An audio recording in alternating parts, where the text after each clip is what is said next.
these different conversations that I feel like are so important because we're talking about things that definitely people that grew up in certain generations never heard of, right? Like we're talking about toxic parenting, right? We never heard that growing up. And let me tell you something, like I said, I'm Puerto Rican. I guarantee you nobody's cornered the market on toxic parenting like Latino parents. Man, oh, look at us trauma bonding. It hurts so bueno, doesn't it? I'm telling you, man, we put the tra in trauma. That was us. That was all us. It was just Alma, we spiced it up. That's why we have to talk about stuff like toxic parenting, because a lot of us didn't even realize we had toxic parents until we looked over our childhoods with today's guidelines. I thought I was safe. I was like, nah, I love my parents love me. What's that? Yeah, they hit me. Every day. But only when I was doing kid stuff. Let me see that list real quick. Let me look real quick. Saw all the information they know now about raising kids, and I was like, oh no! I need so much therapy. Like, that's wild. I hope there's a punch card. Trying to explain therapy to Latino parents. Look at that, look at that. Look at that. That hits you right in the trauma, right there. Like, whoop.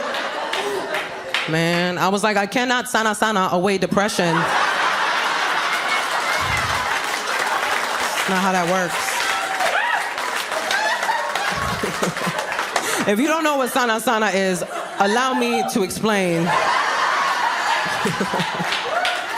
For those that don't know, Latinos have this thing that we say when like little kids get hurt. It's a little rhyme, make them feel better, you know what I mean? Sana, colita de rana, si no sanas hoy, sanarás mañana. You're all healed.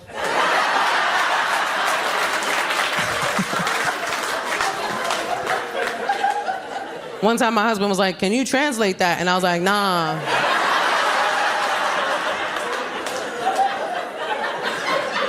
Nah, man. Anything you translate from another language into English always loses something. Because the other languages are often so poetic, especially Spanish, such a poetic language. And if you translate it, it just loses all validity. Because translated, it's save, butt of a frog. If you don't heal today, you'll heal tomorrow. It's just passive-aggressive witchcraft. That's all it is. That's all it is. Save, butt of a frog. You have to say it in Spanish or your children will have nightmares. Like, you can't.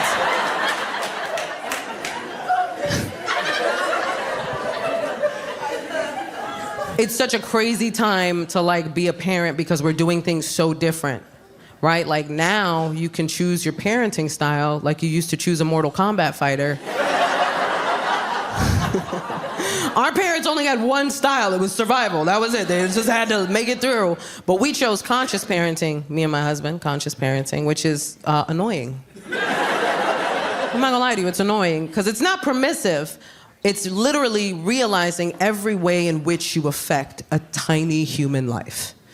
And you have to be so aware of everything, and it's so hard because you want to fight them. You know you shouldn't. You know it's not their fault, but you find yourself getting frustrated at the craziest things. Because I would just be like, why can't you use a spoon?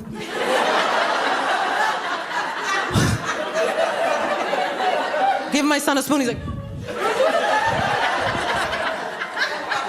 no, you crackhead.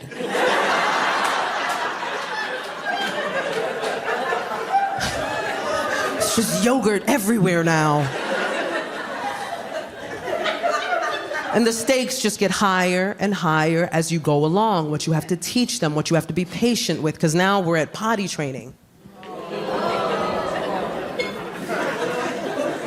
Literally, there was one time my son made full-on eye contact with me. as he pooped on my living room floor. And as a conscious parent, I was like, way to listen to your body, little man.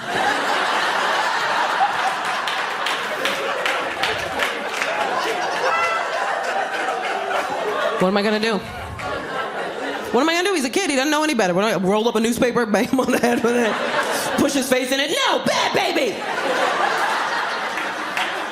I would call the cops on myself if I did that. I'm like, you gotta come get me, I finally broke.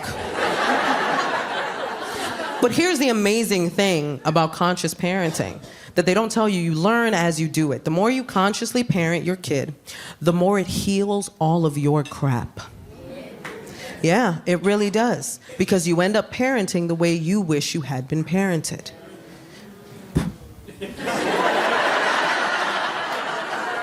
I found this out in the moment with my son because we do affirmations every morning. I know, it's adorable. Don't get it twisted, it's Snoop Dogg affirmations. I want to thank me. No, it's a great affirmation. No, Snoop Dogg has a kid show. If you don't know, it's amazing. Yeah, right? Doggyland. If you don't know about it, watch it. He plays a character named Bow Wizzle. You're welcome. The songs all slap. You're welcome. So we were doing our Snoop Dogg affirmations, and my son has that cute little toddler voice, you know what I mean? Like that, like I was like, say, I am strong. And he's like, I am strong. Like, say, I am brave. He's like, I am brave.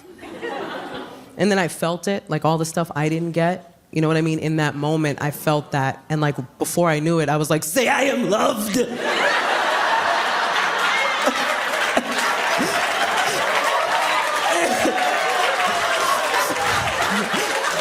I gotta call your grandma.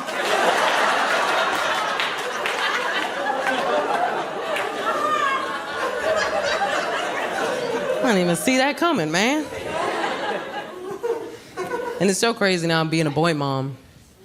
Because the microscope is on us, man. We are underneath such a microscope, everything we do. And I'm fine with it, because I think if we change the game, we could really change how things work out in the world. I really do. I don't mind it, you know what I mean? And my girlfriends were on it right away. The second they found out that I was having a little boy, they were like, it's all up to you.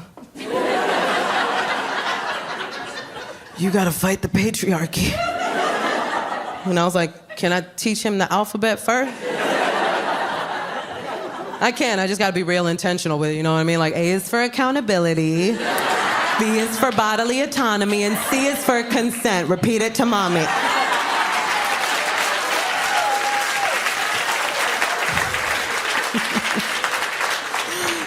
You have to be aware of these things, you know what I mean?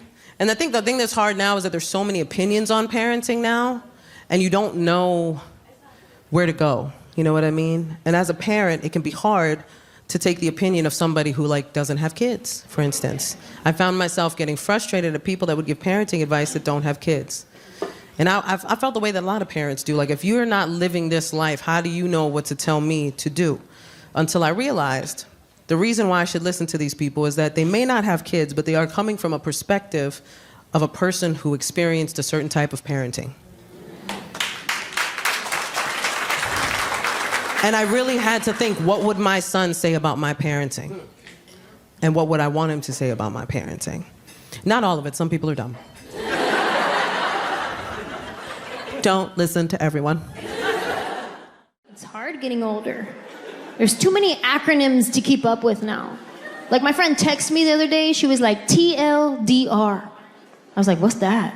She said, too long, didn't read. I was like, oh, well, too short, didn't understand.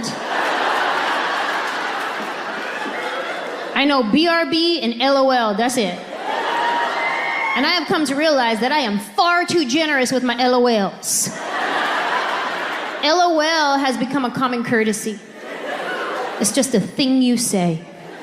Like another common courtesy, if somebody's next to you and they sneeze, what do you say? Bless you. But are you really blessing them from God? No. It's just a thing you say. When your friend texts you and they're trying to be funny, what do you say? LOL. Did you really laugh out loud? No, you didn't. At this point, LOL just means I have received your text. If I reply to your text with LOL, at most, a little bit of air came out my nostril. If I reply to your text with LOL, this is how I read your text. Like, it was funny, but I don't know how to type back. If I reply to your text with ha ha ha ha ha, that's funny. If I reply to your text with bwah ha ha ha ha, like BWHAHA, that means that was so funny I had to spit something out my mouth. If I reply to your text with rows of ha ha ha ha ha ha, I start using other letters like HHJK ha ha ha, QRST ha ha ha, that means that I said something funny and I'm really proud of myself.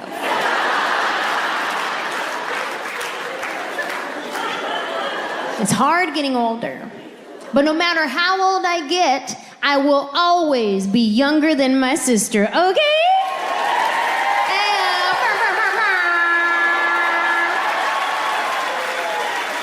I am my sister's little sister. Any other little sisters here tonight? Little sisters?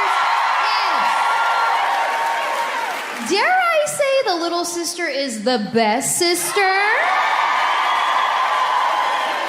Probably because the older sister is exhausted from having to raise the rest of us. Right? Because when mom was at work, she had to cook, she had to clean, she gave herself spanking privileges. My sister was stressed out by the time she was 13. We'd catch her on the side of the house smoking those candy cigarettes.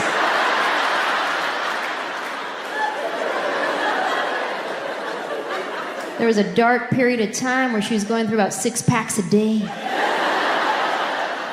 Probably because those things only had 1 puff of smoke in each cigarette.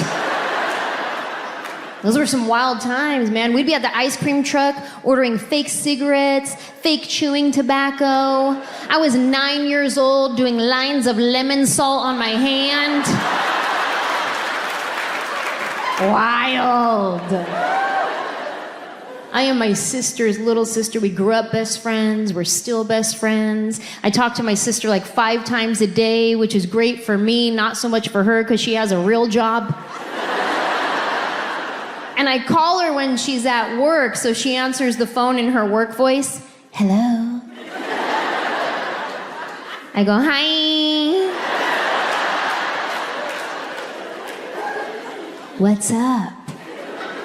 Oh, nothing. What are you doing? I'm working. Dang, you work every day?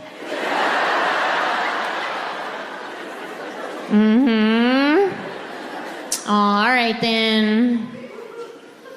Anyway, I was watching this show last night. It was real good, but then I fell asleep and I had the craziest dream. I was hiking up this mountain and there were these little birds in my shoe that kept chirping at me. Then I get to the top of the mountain and grandma's house is there, but not grandma from San Jose, grandma from Reno. And I was like, dang, that's crazy. Anyway, what are you doing? Still working. Okay, call me later, bye. And I hang up. Only she doesn't call me later. So I have to call her later. Adults who participate in society is like learning to read people's faces. You know, at a very young age, we would walk into school and see, oh, teacher's smiling. We would know teacher is happy. And the masks, they kind of get in the way of that. Because, you know, we used to walk into class and see teacher frowning and we would say, oh no, teacher is sad? I would walk into class and see teacher with her eyebrows crossed and I would say, oh no, teacher needs Botox. Slob. It's not VIP. It's Paul. I feel like the kids are missing out on a lot, especially because here in New York, I've really thought about how kids are probably never going to have a snow day again thanks to remote learning. And I think that's not fair. Some of my most fond memories are like playing in the yard with my sisters, making snowmen and shit, No, not our kids. No. Our kids are gonna be inside on Zoom calls. Wearing a Bluetooth earpiece like they work at a call center. It ain't right.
Okay.